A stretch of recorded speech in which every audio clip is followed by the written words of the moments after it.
Mon prochain invité, bien, on l'a reçu le 4 octobre pour confirmer officiellement qu'il était élu ou le nouvel élu du député de Côte-du-Sud pour notre région. Puis, on avait parlé de cette campagne électorale. Mais là, depuis le 3 octobre, officiellement, il est élu, les députés de Côte-du-Sud.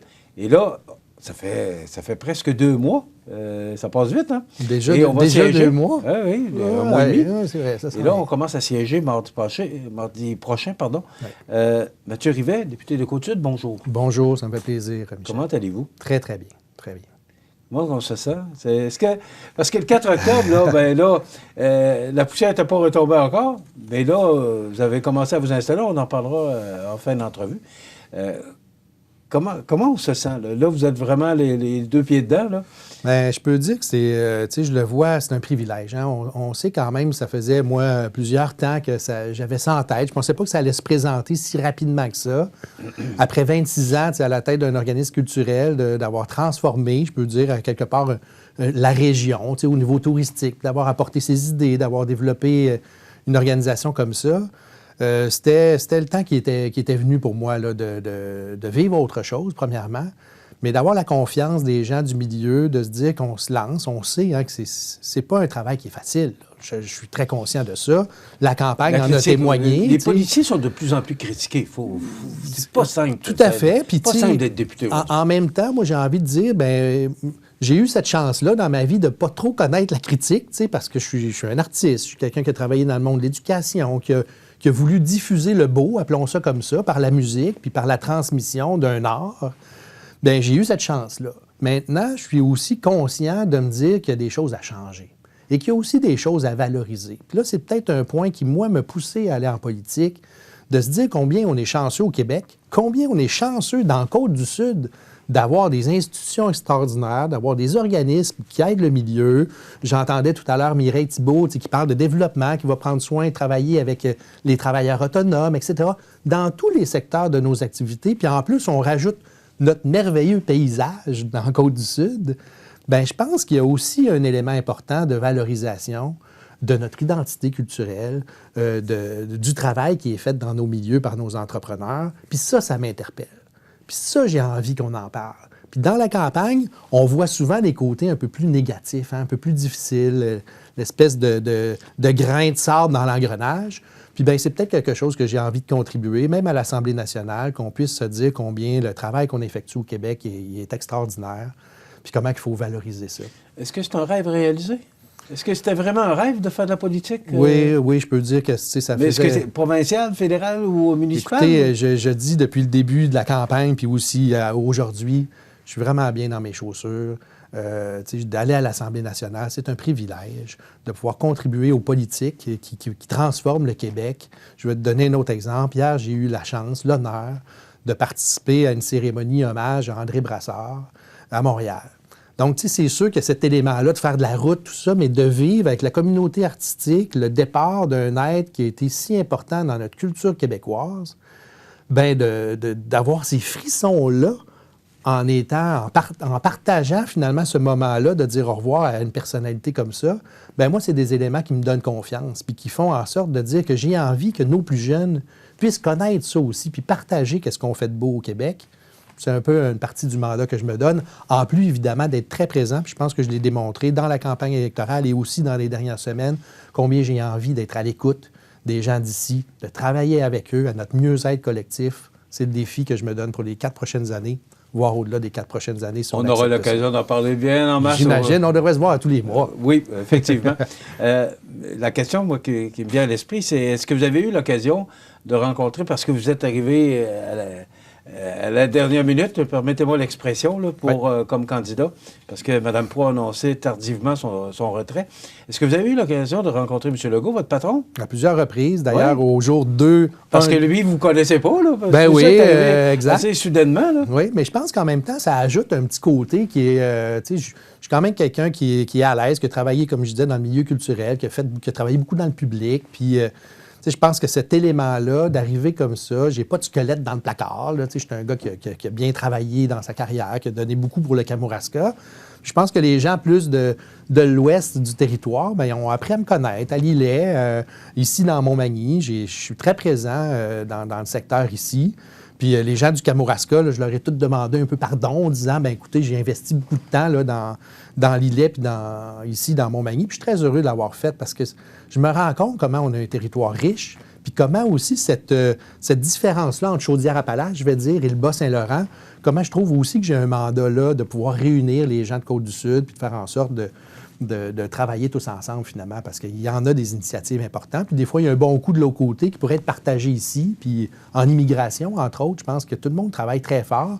Mais je pense qu'il y aurait avantage à pouvoir se mettre ensemble puis de travailler sur les bons coups de chacun puis de s'aider, finalement, à faire mieux. Mathieu, il y a eu certaines critiques face à votre prédécesseur. Est-ce que ça vous met une pression supplémentaire sur différents dossiers, les ambulanciers, la médecine vétérinaire, le complexe sportif en santé durable? Est-ce que ça vous met une pression supplémentaire, à savoir que là, pendant 4 ans, ce qu'on attend de vous, ce sont des réalisations, puis on s'attend à des choses vraiment, des réalisations de votre part, là. Ça, on a tous envie de travailler sur des réussites, puis de travailler sur des histoires à succès.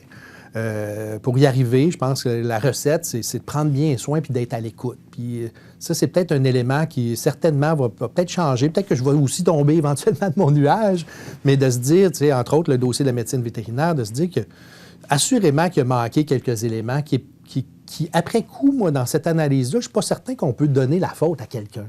Puis ça, pour moi, c'est pas important. D'abord, c'est pas de chercher un coupable ou c'est pas de chercher un coupable. Des fois, les circonstances font qu'il arrive tel événement, qui, celle-là, amène une autre circonstance, puis on en est arrivé là, tout le monde. Puis moi d'une façon toute particulière, en fin de course, de voir comment les choses ont pu se faire. Fait que je dirais que j'ai l'impression qu'on est collectivement passé à une autre étape. Puis, tu sais, parler des affaires plates, c'est pas toujours plaisant, puis en même temps, la vie, c'est jamais noir puis blanc. Tu sais, je pense qu'il faut aussi mettre un peu d'eau dans notre vin. Mme Proulx a pris la décision qu'elle a prise. Ça me permet d'avoir cette opportunité-là, je peux dire, d'être là maintenant, d'avoir un regard assurément différent sur l'organisation de l'équipe de travail dans nos bureaux, sur les défis qui nous attendent. Je pense que ça nous permet, surtout, j'ai envie de dire ça, collectivement, de dire, bon, on passe à une autre place, puis c'est ce que j'entends dans le milieu, de me dire, OK, on va travailler ensemble maintenant, puis on va collaborer pour vivre des histoires à succès. Puis il y en a eu énormément dans les 4 dernières années, comme à Côte-du-Sud, de plus se développer. Bien, je pense que maintenant, je vais prendre mon chemin dans ça, puis je suis très, très fier de pouvoir le faire. Vos priorités? Parce que vous devez avoir des priorités quand on se présente, c'est parce qu'il y a des dossiers qui nous tiennent à cœur. Ouais. C'est quoi? Ce serait quoi vos priorités ou vos dossiers là, que vous voulez mettre sur la pile dessus de la pile? Il y a des choses très concrètes et je pense qu'ils sont très sues actuellement. Je peux dire que le dossier... Il y a 2 volets dans ce que je vais te répondre. Il y a un volet qui est intangible, hein, qu'on ne pourra pas toucher nécessairement, mais qui est très important. Je vais t'en parler à la fin. Mais pour les éléments précis, je pense que de pouvoir offrir aux gens de notre milieu, particulièrement au Kamouraska, une meilleure compréhension du dossier de médecine vétérinaire. J'ai posé des actions déjà, il y a eu des rencontres, j'ai parlé à chacun des intervenants à l'intérieur de ça. Puis on nous a demandé de pouvoir organiser une rencontre, entre autres, avec les 3 personnes les plus importantes de ce dossier-là, soit l'ITAC, l'Université de Montréal, par le biais de la doyenne de la faculté de médecine vétérinaire, puis le receveur d'ouvrage, si on veut, qui est l'Université du Québec à Rimouski. J'ai posé les actions nécessaires dans les dernières semaines puis dans les derniers jours, puis je pense que c'est quelque chose que les gens de notre milieu vont pouvoir avoir accès, chose qui n'a jamais été faite, puis ça aurait été la chose peut-être la plus principale, de pouvoir se parler. Tu sais, dans la vie, quand on comprend les affaires, des fois, ça désamorce les éléments, puis ça nous permet de mieux comprendre. Puis moi, ce qui m'interpelle le plus dans ce dossier-là, c'est de savoir comment maintenant on fait pour travailler vers l'avant. Comment qu'on peut, je suis allé moi-même aux portes ouvertes, entre autres, de l'ITAC, voir comment notre relève agricole, dans quel environnement ils étaient pour apprendre. Puis c'est à ma demande, c'est moi, Mathieu Rivet, qui souhaite savoir, OK, qu'est-ce qui se passe, puis qu'est-ce qui s'en vient. Puis je peux vous dire que c'est absolument merveilleux de voir comment notre relève agricole est formée ici depuis tellement d'années, la plus ancienne institut de technologie agricole. C'est une des raisons pourquoi on a de la difficulté à comprendre que ça nous est passé sous le nez. Exactement. Donc, je pense que cet élément-là de compréhension, c'est quelque chose, puis ça revient à mon deuxième volet un peu plus humain, je dirais, c'est, encore une fois, je vais réutiliser le terme de valoriser le travail des élus, là, nos préfets dans nos 3 MRC, nos 45 élus, les élus municipaux. On a, encore une fois, difficulté de voir le travail exemplaire que ces gens-là ont à faire, puis le travail intense que ça demande, puis l'énergie que ça demande. Bien, moi, ils le savent. Je pense qu'on a saisi ça. J'ai envie de travailler avec eux. J'ai envie d'être à leur écoute. Je vais quitter ici. Je rencontre 2 maires là, du sud de notre région. Puis pour moi, ça, c'est important. Parce qu'ils vivent des réalités qui ne sont pas faciles. Puis j'ai envie d'y contribuer du mieux possible. Puis encore une fois, d'être à l'écoute. Puis le mot communication va être très important dans tout ça. L'autre volet super important qu'on doit parler ici, c'est le complexe sportif ici et culturel. On a formé un petit comité là, pour que je puisse me nourrir là, de la bonne façon.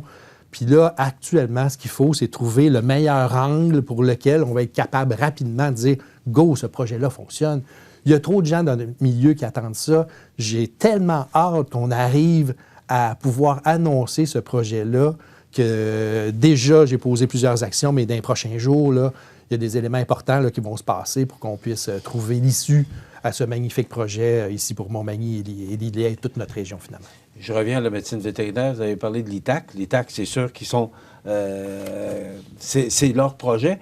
Mais vous parliez de l'Université du Québec à Montréal et celui de Rimouski. Est-ce que, de leur côté, eux, ont une ouverture? Bien, c'est beau la discussion, écoutez, là, mais c'est en 2020. 100 millions, je on comprend dirais, qu'il n'y a personne qui veut perdre ça. Hein? Il y a eu un élément politique là-dedans. Je pense que tout ça s'est décidé en 2020. Moi, je vous dirais, là, à l'heure actuelle, je vais laisser les élus aller à la rencontre de ces 3 partenaires-là qui ont accepté là, de pouvoir les rencontrer. Par la suite, on verra comment à l'issue de cette rencontre-là. Mais voyez-vous qu'il y a une ouverture? Bien, l'ouverture, elle est plus dans le futur. Il n'y aura pas d'ouverture. La médecine vétérinaire va avoir lieu à l'Université du Québec à Rimouski. C'est déjà confirmé, c'est déjà fait. Il y a beaucoup d'actions qui ont été réalisées là. Puis, à quelque part, ce n'est pas une mauvaise chose. Là, ce qu'il faut comprendre, c'est collectivement comment on va faire pour que l'ITAC sorte son épingle du jeu à l'intérieur de ce projet-là de médecine vétérinaire, mais les autres à venir. Puis là, c'est là que c'est important que le mot « travailler ensemble » puis le mot « communication » devienne important, puis qu'on sorte un peu de ces éléments-là négatifs qui ont peut-être trop duré à l'intérieur de l'histoire de l'ITAC. Aujourd'hui, on tourne une page, puis on regarde vers le futur. L'ITAC a des ailes, a le pouvoir maintenant de pouvoir prendre ses décisions, de travailler avec le milieu. Puis c'est ça qu'on va faire dans les prochaines années. Et le complexe sportif en santé durable, on n'a jamais vu autant la communauté s'approprier ce projet-là. Qu'est permis de rêver, Mathieu? Bien, je pense que le rêve, là, il est surtout permis qu'il devienne réalité. Là. Je suis certain qu'il y a des gens qui vont se souvenir de ce que vous dites. Bien oui, mais je pense que c'est nécessaire, premièrement, là, dans les infrastructures actuelles. Je l'ai dit aux gens, entre autres au centre de services scolaires. J'ai moi-même un garçon là, en âge de traverser du primaire au secondaire. C'est sûr que j'habite plus là, le volet Kamouraska. Mais je pense que quand on dit que c'est nécessaire là, d'avoir des infrastructures, je le sais moi-même, je suis musicien. Lorsqu'on permet à des gens de travailler dans un environnement qui est adéquat pour le travail qu'ils ont à faire, bien, c'est ça qu'il faut faire au Québec. Là. Bien, à l'intérieur de la polyvalente ici, elle a besoin d'amour. La piscine, la ville s'apprête à avoir des investissements importants à faire. La communauté, comme vous l'avez dit, s'est mobilisée à l'intérieur d'un projet qui est vraiment rassembleur.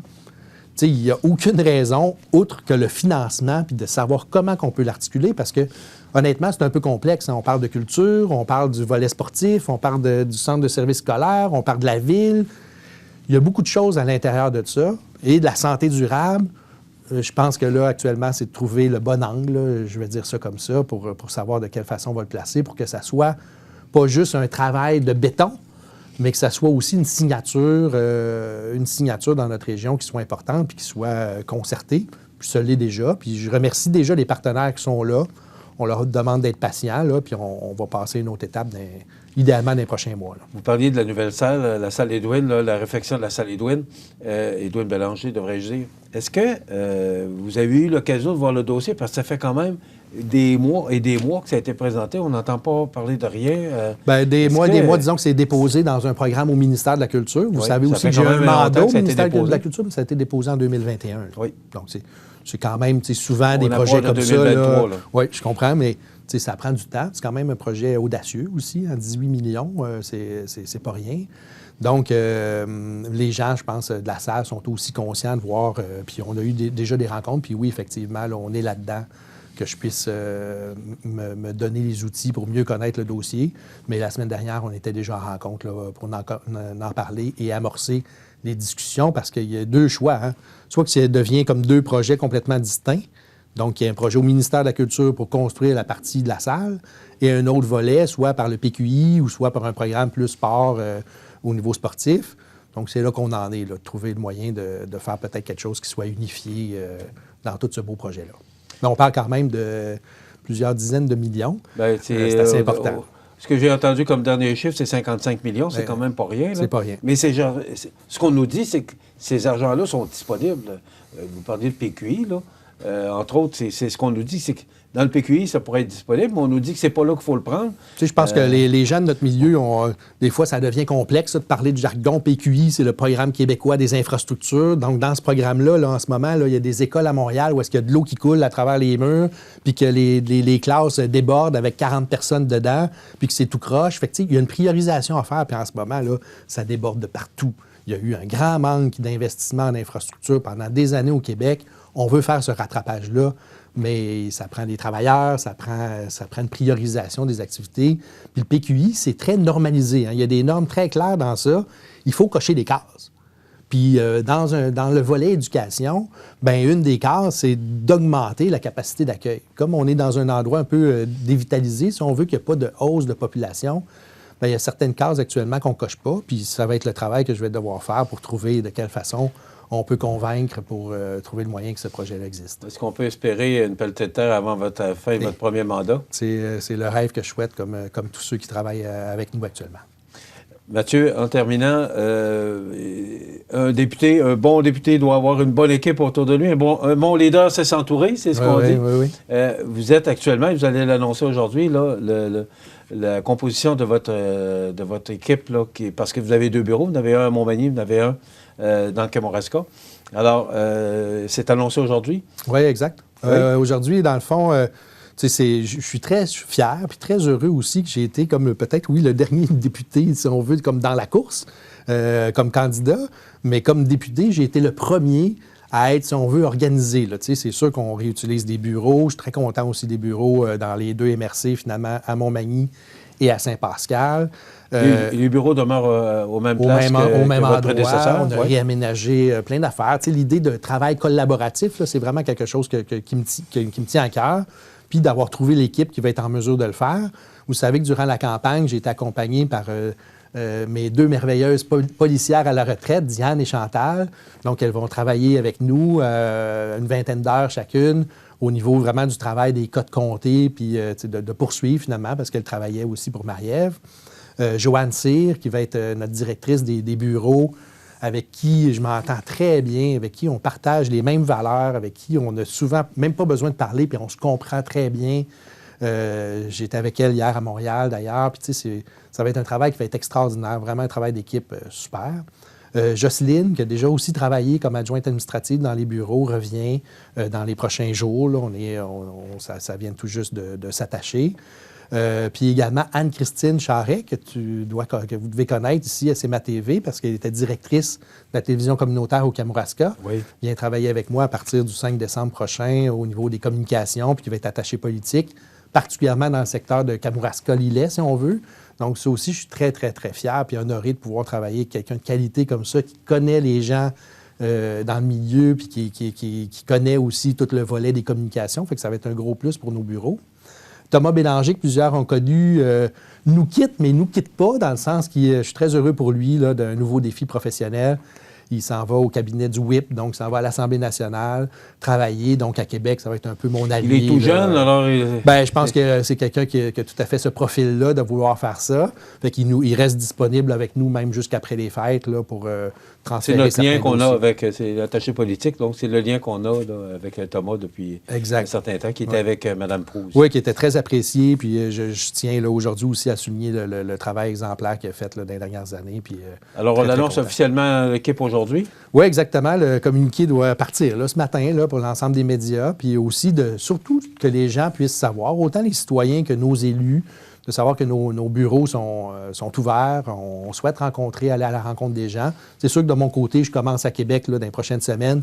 Donc, évidemment, la présence terrain, on ne peut pas se dédoubler. On va être quand même dans 2 semaines intensives là, avant les fêtes, à partir de la semaine prochaine.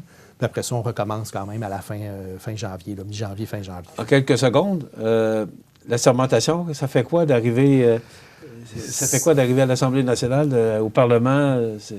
Tu sais, je le disais tantôt, comme je me sens bien dans mes chaussures, puis je sais à quoi m'attendre, je sais les défis qui s'en viennent, je suis quand même bien confortable dans l'idée de faire ce travail-là, mais évidemment, d'arriver à l'Assemblée nationale, puis oui, d'être dans le Salon Bleu, puis d'avoir à mieux comprendre, ça ferait quoi le travail de parlementaire, hein, parce que tout le volet des lois, des commissions parlementaires, etc., c'est quand même quelque chose, mais aussi nos bureaux à l'Assemblée nationale, qui ont tous été réaménagés.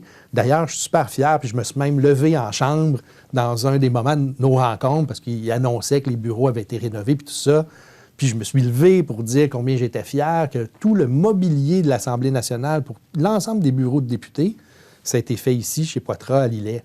Donc, c'est sûr que Ils ne le savent pas encore, puis j'en parle assez régulièrement, mais j'aimerais ça organiser aussi quelque chose pour qu'on puisse aller visiter ça une fois. Bien, c'est déjà tout installé, là. C'est magnifique, c'est super. Puis cette fierté-là que j'ai d'être à l'Assemblée nationale, c'est quand même évidemment marquant. C'est pas rien. Puis surtout, lorsqu'on débute, bien, on a beaucoup à apprendre, mais aussi on est capable peut-être de se projeter dans l'avenir puis de se dire, entre autres, le mandat que j'ai actuellement en culture, bien, ça me touche. Ça me convient dans le travail que j'ai fait depuis un quart de siècle de défendre la culture, de la valoriser, de partager notre identité culturelle québécoise et d'en être fier, autant au niveau du patrimoine immatériel, de la musique traditionnelle, puis etc., que par l'enseignement de la musique.